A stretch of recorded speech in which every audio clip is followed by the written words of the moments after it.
Bonjour et bienvenue, petite introduction pour vous dire que cette vidéo est la partie 2 d'une autre vidéo où on a d'abord analysé le clip de French Girls de Dove Cameron et aujourd'hui on va parler des paroles. Si jamais vous n'avez pas vu la première partie, je vous conseille de la voir. Ça peut être un petit peu redondant évidemment puisque le clip et les paroles se font écho. Voilà, j'espère que ça vous plaira et je suis désolée pour cette introduction un petit peu à l'arrache.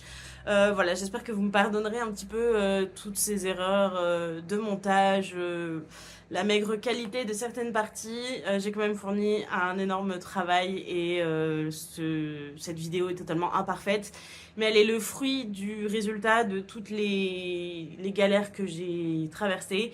Et voilà, donc je préférais vous proposer quelque chose qui n'est pas spécialement le plus qualitatif que ce que je pouvais vous proposer.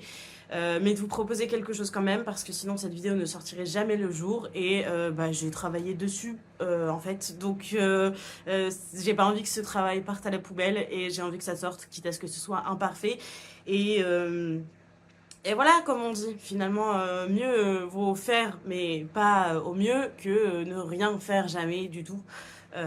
J'espère que les prochaines vidéos se passeront au mieux. Et voilà, si ça vous plaît, n'hésitez pas à me dire. Et pareil, j'attends vos retours si jamais vous avez des choses à me dire. N'hésitez pas. À bientôt et merci beaucoup. Si on analyse les paroles, la première chose qu'on a dans les paroles, c'est Everything I do it for you. C'est aussi le nom d'une musique de quelqu'un qui s'appelle Bryan Adams. Oui, peut-être quand je vous ai dit Everything I do it for you, vous avez eu la musique en tête. Et ce serait pas étonnant.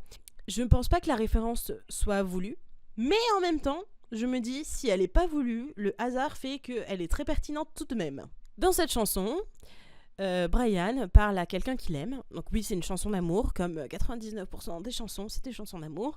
Et c'est pas seulement un amour, c'est un amour sacrificiel. Il se sacrifie par amour dans cette chanson. Il dit que tout ce qu'il fait, il le fait pour la personne qu'il aime. Il dit notamment Take my life, donc prends ma vie, I would give it all, I would sacrifice, je te la donnerai tout entière, je me sacrifierai pour toi. Ce que Dove dit un petit peu aussi dans sa chanson finalement. Donc c'est une référence qui est peut-être pas voulue, mais en tout cas elle est très pertinente. Ensuite, les paroles suivantes, c'est Everybody gonna wanna stand in line under Paris pyramids at night. Merci, je sais, je parle bien anglais. Si je vous traduis, ça fait tout le monde voudra se tenir en ligne sous les pyramides de Paris durant la nuit. Quelque chose comme ça, à peu près. L'idée, c'est que Paris pyramide, on l'a tous, oui, c'est le Louvre. Le Louvre a une forme pyramidale. Premier élément à noter, c'est que le Louvre, bah oui, le Louvre, c'est le musée un peu fantasmé de l'art français par, comment on dit déjà, par évidence, c'est pas le terme, mais voilà, c'est vraiment le lieu fantasmé qui représente un petit peu qu'est-ce que c'est qu'une œuvre d'art, un chef-d'œuvre, une peinture. On a ce musée en tête quand on pense à ça. Et quand on parle du stand in line, pour moi, ça fait référence à quelque chose de très concret. Le musée du Louvre est un musée qui est gratuit au moins de 26 ans pour les ressortissants européens. Donc si jamais vous avez moins de 26 ans, je vous invite à y aller, c'est gratuit. Seulement, si vous voulez y aller sans attendre 4 heures de queue devant le bâtiment, prenez une réservation. Voilà, réservez en ligne, c'est gratuit et vous rentrez directement. Vous n'avez pas besoin d'attendre 4 heures pour rentrer. Parce que oui, il y a une queue de monstres devant le Louvre. Donc pour moi, le vouloir vont se tenir en ligne, c'est juste le fait de faire 4 heures pour pouvoir rentrer dans le bâtiment, quoi. Et ça traduit quelque chose de très réel et très concret. Pour la Joconde, il y a toujours une queue monstre pas possible devant la Joconde. Quand je suis allée au Louvre, je n'ai pas vu la Joconde. La Joconde, tout le monde l'a vue, tout le monde la connaît, tout le monde l'a parodiée, tout le monde en parle, tout le monde l'a redessinée, tout le monde... on veut passer à autre chose. Moi je vais au Louvre et j'ai découvert des choses que je connaissais pas. Donc c'est 1000 fois plus intéressant que revoir en vrai un truc qu'on a déjà vu 4 milliards de fois. Ensuite, on a dans les paroles With their pens and papers and prying eyes. Si je traduis, ça fait avec leur stylo, leur papier et leurs yeux qui prient. La première chose à laquelle j'ai pensé, c'est aux étudiants d'art qui viennent redessiner les statues et les tableaux. Oui, c'est cliché, mais ça se fait. Je l'ai fait, ça m'est arrivé. Et donc c'est pour ça que j'ai pensé à ça en premier. Mais j'en ai parlé avec une amie et elle m'a dit, mais ce serait pas plutôt les journaux, les journalistes avec leur stylo, leur papier. Les stylos et les papiers, c'est pas forcément pour dessiner, ça peut être pour écrire aussi. Et les praying eyes, dont les yeux qui prient, ça montre un petit peu la sacralisation de l'œuvre d'art et de l'art en lui-même. On enferme des tableaux vus par des milliers de personnes dans un bâtiment énorme, hyper prestigieux, où on peut pas toucher le tableau, machin, attention. On sacralise l'œuvre d'art. Et je pense que cette idée de journaux, enfin de journalistique, ça peut être intéressant dans le sens où on vient voir l'œuvre d'art, on vient se tenir à jour un petit peu, on parle d'œuvre d'art un petit peu au bonheur la chance, dans le sens où c'est cette œuvre d'art là qui est connue, donc c'est celle-là qui est la plus intéressante, mais il y en a des moins connues qui sont 1000 fois plus creusées et qui sont tout aussi intéressantes, mais qu'on connaît pas parce que la presse et la critique en parlent pas et qu'on a dit que c'est de celle-là dont on parlerait. L'idée que finalement la presse joue beaucoup sur quelle œuvre d'art aura de la popularité ou non. Ce qui peut être intéressant parce que quand on est une muse, on veut devenir immortel, mais le but d'être immortel, c'est chouette si on est dans un poème ou dans une peinture, mais si ce poème n'est plus lu ni récité, si cette peinture est brûlée, perdue, il n'y a plus aucune pertinence. On est immortel, mais on n'existe plus aux yeux des gens, on existe aux yeux de qui ? De personne. Donc il faut que l'œuvre d'art aussi soit préservée finalement. Donc on est immortel, mais pas tant que ça. Si on continue dans les paroles, la phrase suivante c'est « Never knowing that I sacrificed ». Ce qui veut dire « ne sachant jamais que je me suis sacrifié ». Donc là, on est toujours en train de parler de everybody.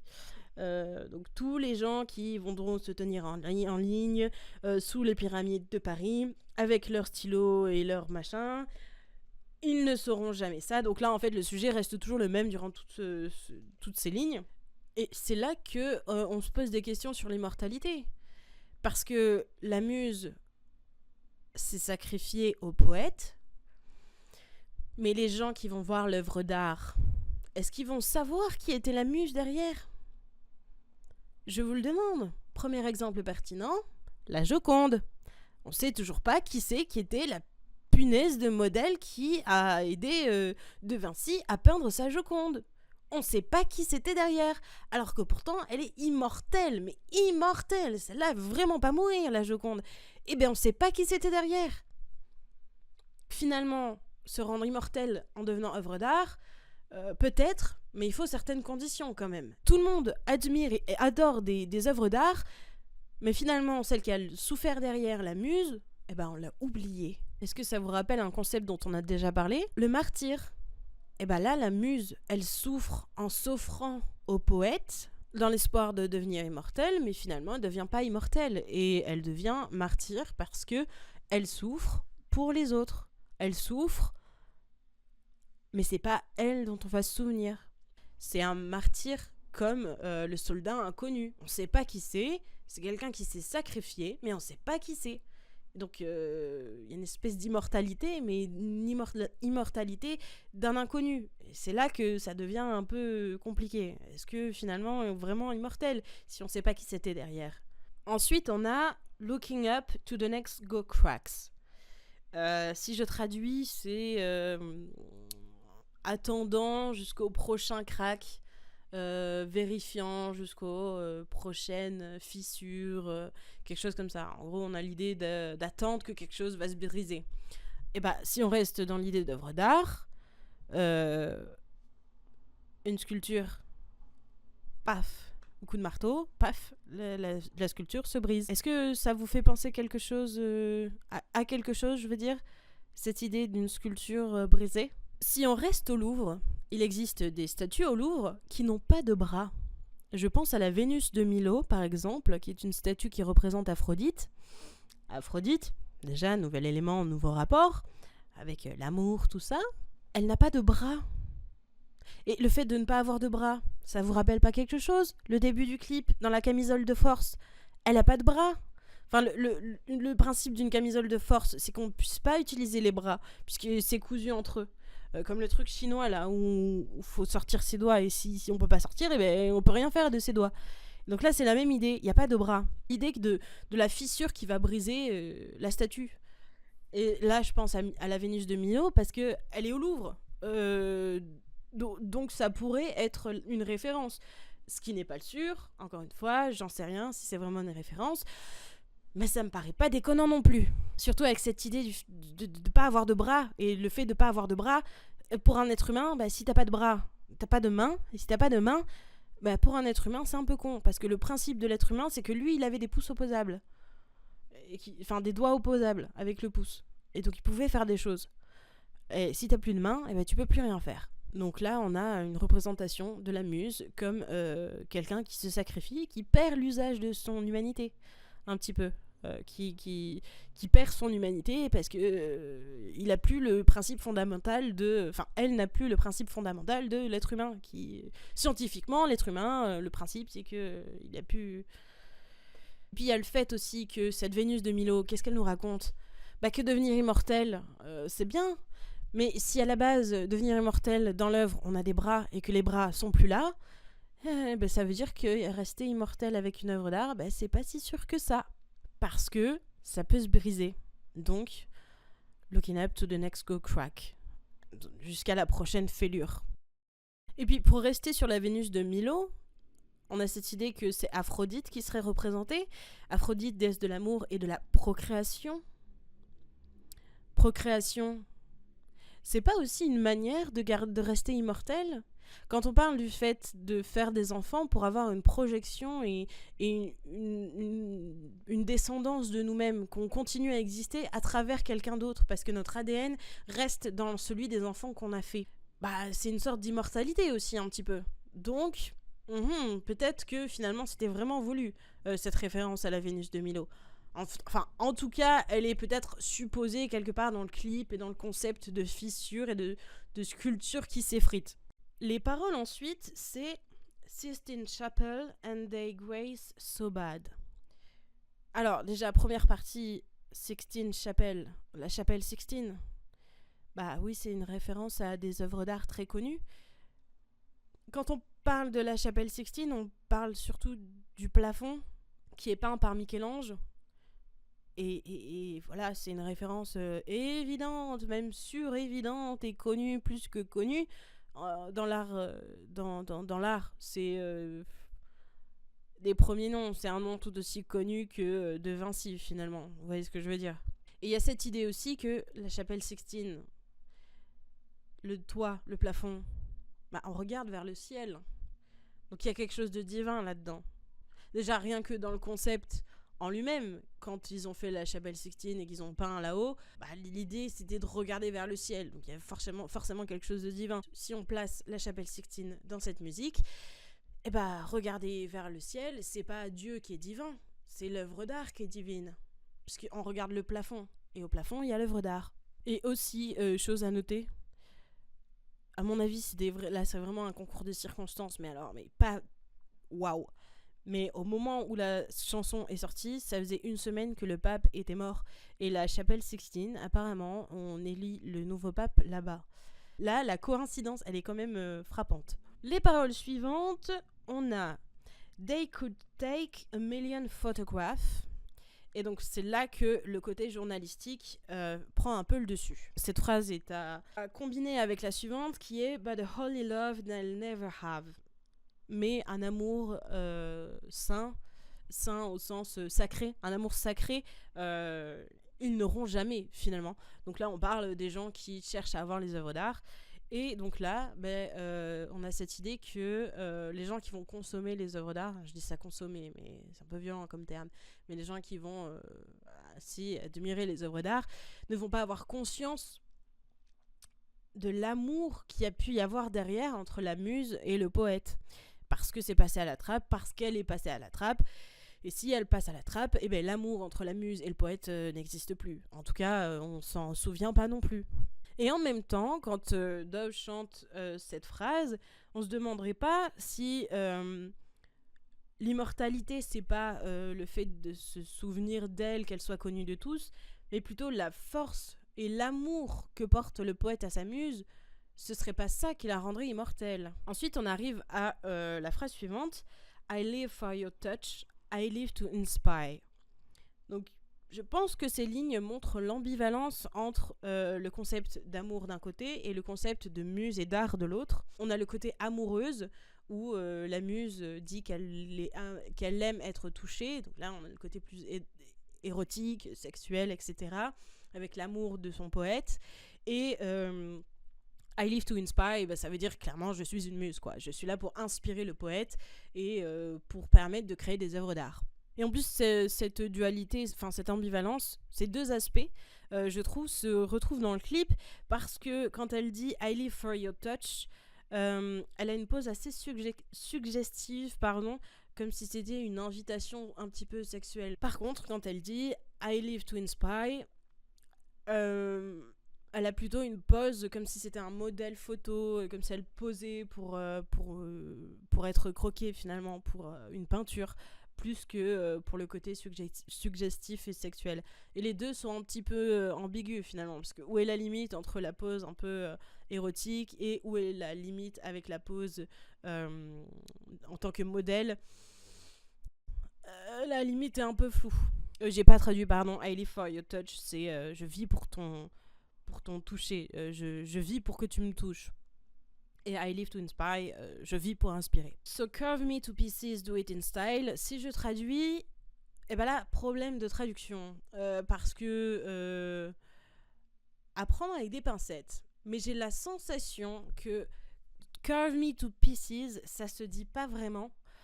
Et que justement c'est une image encore de cette ambiguïté entre le fait de se changer en œuvre d'art et le fait que se changer en œuvre d'art, ça rend pas forcément immortel. Parce que carve me, ça veut dire sculpte-moi, on va dire. To pieces, ça marche pas. To pieces, c'est plus en pièces, mettre en pièces quelque chose. Donc réduis-moi en pièces. Donc ça fait quelque chose comme sculpte-moi en pièces. Sculpte-moi, réduis-moi en pièces. Donc c'est vraiment bizarre et un peu compliqué. Donc on a un peu cette idée de change-moi en œuvre d'art. Mais finalement, l'œuvre d'art, elle n'est pas immortelle non plus. Parce qu'elle peut se changer, être mise en pièces elle aussi. Donc voilà, et je apprendre avec des pincettes parce que mon anglais n'est pas forcément 100% précis. Mais je pense que c'est voulu, ce petit truc un peu bizarre. Et do it in style, ça veut dire fais-le avec style, quoi, finalement. Tant qu'à me détruire, fais les choses bien, mon chéri. C'est un petit peu comme ça que je l'interprète. Parce que je pense que c'est pas... le terme, c'est turn into pieces, quelque chose comme ça, mettre en pièces. Et c'est là qu'on arrive à quelque chose que certains ont peut-être pressenti. Paint me like one of your French girls. Donc c'est ce qui évoque le titre de la musique et donc le Titanic, ce dont on a parlé tout à l'heure. Mais est-ce que vous avez remarqué quelque chose ? Nous les francophones on l'a remarqué plus facilement, mais les anglophones non. Parce que là où nous on n'a pas, eux ils ont un effet Mandela. Je m'explique. Un effet Mandela, c'est quand on pense que tel élément connu de la culture, de la pop culture, est représenté de telle façon, et en fait, c'est pas le cas. Par exemple, Mickey avec des bretelles. Je crois qu'en fait, il a pas de bretelles, ou c'est l'inverse. Ou le monocle du type Pringles. En fait, c'est le gars du Monopoly, ou l'inverse.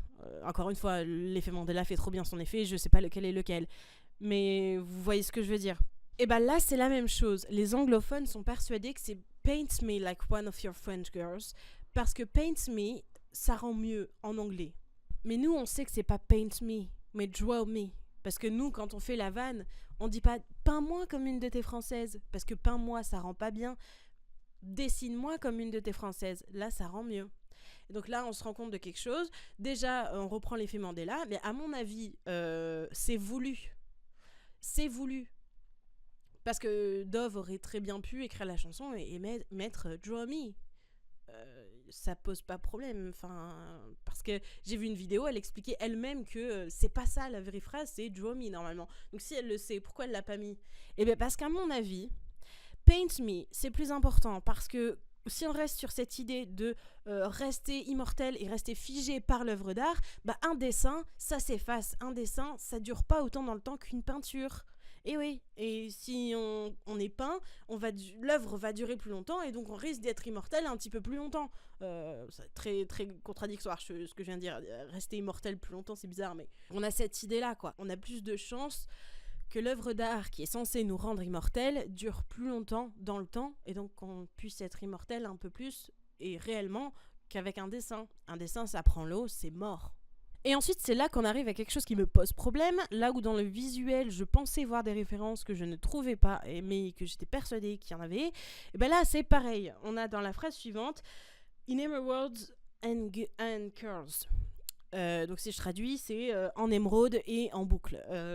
Alors là où boucle, pour moi, ça fait sens parce que dans Titanic, Rose, elle a des boucles. Donc oui, ça peut être une référence à ça, ou on imagine que la muse a des boucles. Mais en émeraude, quand elle pose dans le film Rose, elle a un bijou. Elle est nue avec juste un bijou. Mais ce bijou, il est bleu. Et c'est pas une émeraude. Donc là par contre, j'ai pas. Je comprends pas pourquoi avoir choisi une émeraude plutôt que la pierre de base, qui doit être un saphir, quelque chose comme ça. Je comprends pas, j'ai pas. Donc là, si vous avez une hypothèse, je prends volontiers parce que ça, je l'explique pas. Le seul truc, je me suis dit, c'est peut-être les yeux de Rose. Mais les yeux de Rose sont bleus. Donc pareil, je comprends pas. L'émeraude, c'est vert. Donc pourquoi vert, je sais pas. Je me dis que c'est peut-être la pierre, l'émeraude, ça fait peut-être un peu la même texture, mais en vert que du marbre. Comme le marbre pour les sculptures. Mais là, encore une fois, j'ai pas. J'ai fait des recherches et je suis tombée sur des trucs de l'Antiquité avec des sculptures, des colonnes en émeraude. Mais à mon avis, c'est beaucoup trop capillotracté. Donc j'ai pas la référence. Si vous avez des hypothèses, je prends avec plaisir. Apparemment, mais je suis pas sûre, ce serait rattaché à Aphrodite aussi, l'émeraude. Donc encore une fois, Aphrodite, l'amour, la procréation, tout ça, tout ça. Et ensuite, on a la chanson qui continue avec I give myself over to you, I wanna be remembered, be yours forever, make me your whole world, your muse. Donc là, j'ai tout mis en un seul bloc parce que c'est un petit peu la même idée. C'est la muse qui demande à son amant qu'elle la rende immortelle. Sur Paint Me, on a une image très rapide où elle pose en tenant le visage de plâtre, un petit peu en disant « Transforme-moi chérie s'il te plaît en œuvre d'art ». Un petit peu comme ce dont on a déjà parlé tout à l'heure, quand elle met le plâtre devant elle, etc. Et là j'ai envie de parler d'autre chose, c'est d'Atlas qui porte le monde. Donc le monde en fait c'est juste une sphère, et là c'est un peu la même chose, dans laquelle elle porte un petit peu une sphère. Mais c'est à prendre avec des pincettes. Mais je trouvais ça intéressant parce que ça fait écho avec Make me your whole world. Genre, fais de moi ton monde entier. Et ton monde, bah si tu portes le monde, Atlas porte le monde, c'est une sphère, il porte le monde, fais de moi ton monde. Vous voyez le rapport. Et pareil, je pense que cette image fait référence à quelque chose, mais...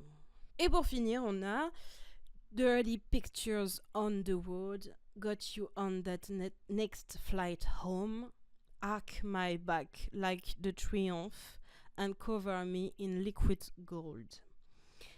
Donc là, on revient à du plus concret où on peut s'imaginer quelque chose où la muse, Dove, incarne un personnage où c'est une muse amoureuse de quelqu'un et il s'envoie des photos. Et Et parce que dirty pictures on the road, ça veut dire des nudes, quoi. Je t'envoie des nudes pendant que t'es sur la route, en gros. Ou tu m'envoies des nudes pendant que tu es sur la route. Donc il y a un peu cette idée d'amour, d'érotisme, de sexualité. Et la sexualité dans ce paragraphe, elle est vraiment bien forte. Got you on that next flight home. Genre, je t'ai eu sur ce prochain vol pour rentrer à la maison. Je t'ai eu parce que je t'ai envoyé des nudes. Oh là là. Bref, à mon avis, c'est juste des petits catchphrases pour truquer un petit peu. Je t'envoie des nudes, je te provoque un peu, je te cherche. Voilà, quelque chose un petit peu sexualité, romance, entre deux personnes qui s'aiment, quoi. Et on a Arc My Back Like the Triumph. Déjà, on a une première référence, le triomphe. Arc, triomphe, arc de triomphe. Sauf qu'elle dit pas arc de triomphe, elle dit j'arque mon dos comme le triomphe. Sauf que là, on entend l'arc de triomphe dans cette phrase. Et c'est un grand monument parisien, pareil, œuvre d'art, référence à l'art, sculpture, tout ça. Mais en même temps, j'arque mon dos comme le triomphe. Bon, excusez-moi l'image, mais enfin, c'est très suggestif et sexuel. Hein. L'idée d'arquer le dos comme ça pendant qu'il se passe ce qui se passe. Et c'est là qu'on arrive à autre chose. And cover me in liquid gold. Alors, le liquid gold, oui, pour se faire référence à l'art aussi, parce que dans des monuments parisiens, des sculptures, l'architecture, tout ça, on a des dorures sur des moulures, ce genre de choses, vous voyez ce dont je parle. Mais je comprenais pas où était le truc. Pour moi, c'était sexuel dans le sens où elle disait « Couvre-moi d'un liquide doré ». Déjà, couvre-moi d'un liquide, bon, c'est un peu tendancieux, vous voyez ce que je veux dire, j'imaginais quelque chose avec un fluide masculin. J'en ai discuté avec une autre amie, si tu passes par là, tu te reconnaîtras. Il y a quelque chose de beaucoup plus évident, mais visiblement, j'avais pas l'esprit assez... Liquid gold. Est-ce qu'il n'y a pas quelque chose de sexuel qui porte ce nom ? Par exemple, la golden shower. Ceux qui savent ce que c'est, mais bon, c'est l'idée de couvrir quelqu'un d'un liquide doré. Voilà, donc ambiguïté entre l'art et le sexe. Voilà. Pour revenir sur l'Arc de Triomphe, si je dis pas de bêtises, sous l'Arc de Triomphe, il y a la flamme du soldat inconnu. Et je trouve ça intéressant parce que je l'ai évoqué tout à l'heure en parlant du concept de martyr. J'avais même pas réfléchi, je pensais pas à ça. Donc je pense que là c'est aussi une référence au concept de martyr. De martyr dans le sens où quelqu'un se sacrifie. Donc on a ce soldat inconnu qui s'est sacrifié pendant la guerre. Et... donc je pense que la référence est aussi voulue pour ça. Je pense que Dove a la culture qui fait que si elle a choisi ça, c'est pour cette raison-là. D'ailleurs, en parlant de Dove, j'ai juste envie de placer ça là, mais je trouve ça tellement mignon. J'ai vu des vidéos de Dove qui racontent qu'elle apprenait le français. Quand elle venait en France, elle comprenait presque tout. Et que ses mots préférés, c'était papillon, parce qu'elle trouve ça mignon, et parapluie, parce qu'elle trouve ça joli. Voilà, je trouve ça hyper mignon. Voilà, c'est inutile, mais je vous le partage parce que c'est trop mignon. Et c'est là que je vais faire ma petite conclusion. Pour moi, cette chanson parle évidemment des muses qui se sacrifient pour les poètes parce que c'est elles qui posent pendant des heures pour être peintes. Donc tu souffres un petit peu le martyre, c'est le cas de le dire. Et finalement, c'est pas forcément toi qui es reconnu. Généralement, c'est plutôt l'auteur de l'œuvre. La Joconde, c'est le parfait exemple. Et en même temps, on a cette idée de l'amour entre le poète et sa muse qui en fait une force et que c'est pour ça qu'elle se sacrifie. Et en même temps, elle se sacrifie pour devenir immortelle, mais cette immortalité, elle n'est pas sûre et certaine non plus. Ce que j'aime beaucoup dans cette chanson, c'est les références. Elles sont énormes, elles sont très riches. Et à mon avis, je suis passée à côté de plein de choses aussi. Si jamais vous avez des choses à noter, n'hésitez pas. Mais j'aime beaucoup parce que c'est aussi beaucoup de thèmes et de références qui sont reprises dans le théâtre et dans la performance.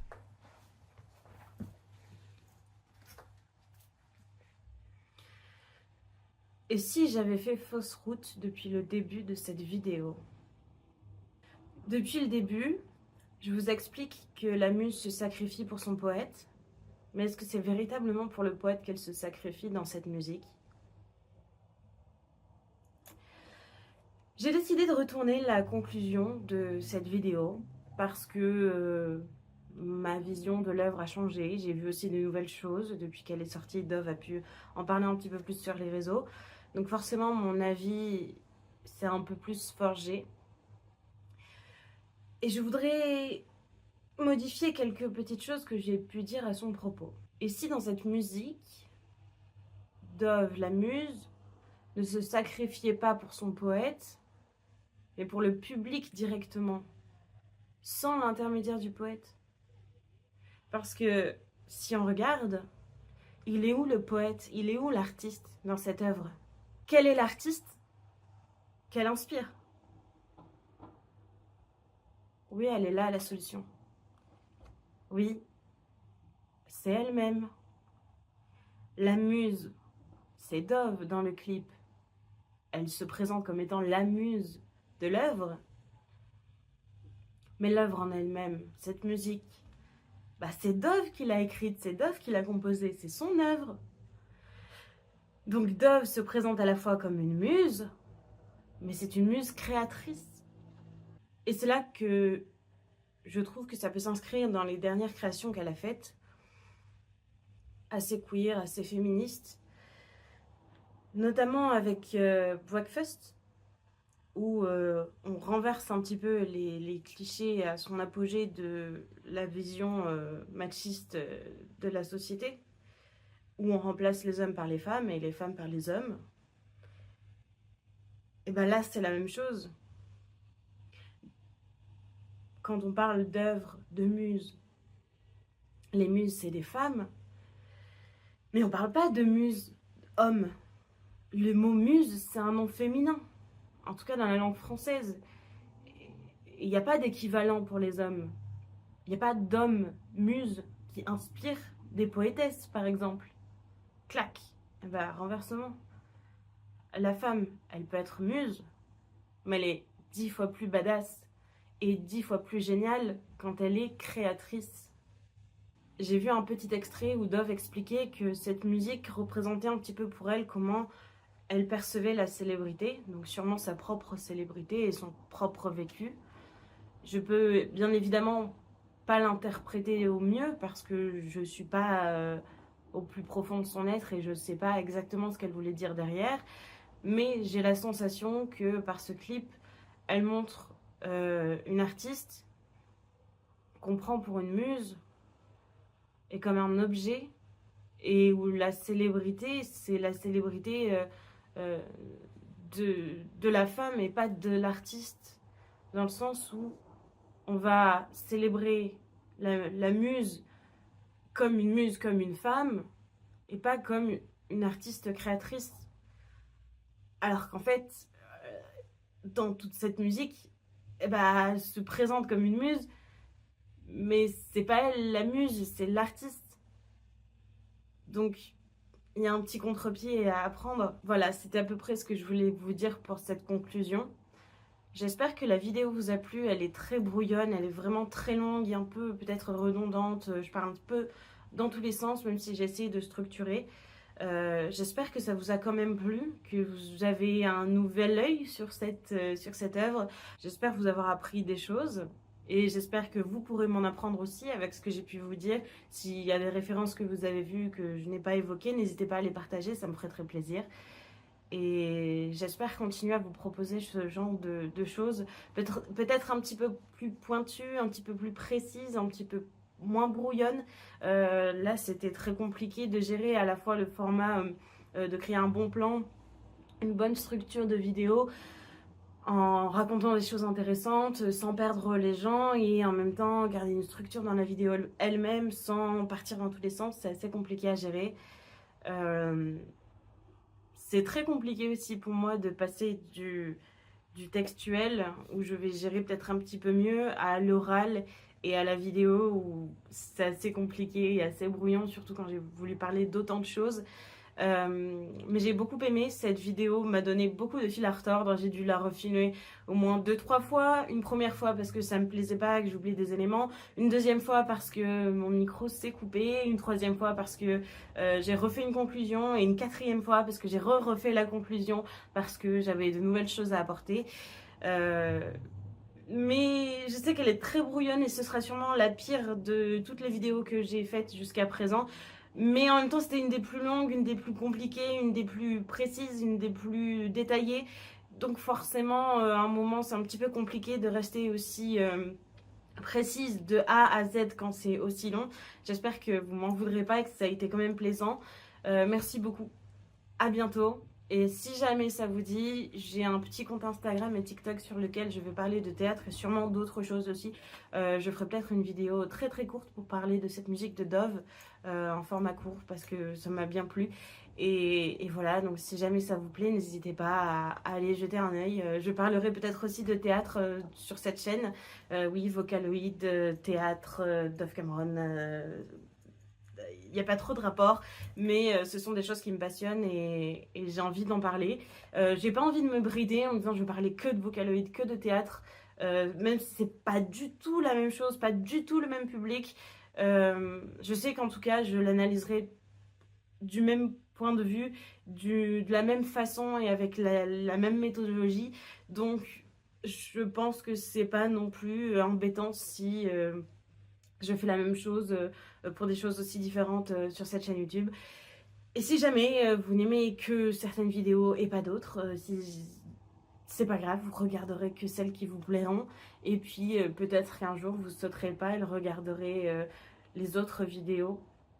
Et pour une prochaine vidéo, je pensais à une petite fanfiction qui parle d'amour, de sucre. Certains peut-être connaissent.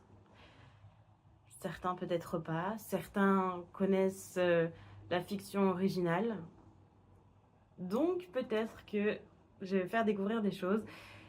Mais on en parlera une prochaine fois. C'est pas encore sûr. C'est à réfléchir. C'est un projet. Mais j'aimerais bien vous en parler. Et puis on verra ce que ça donne. Voilà. Merci beaucoup. À bientôt.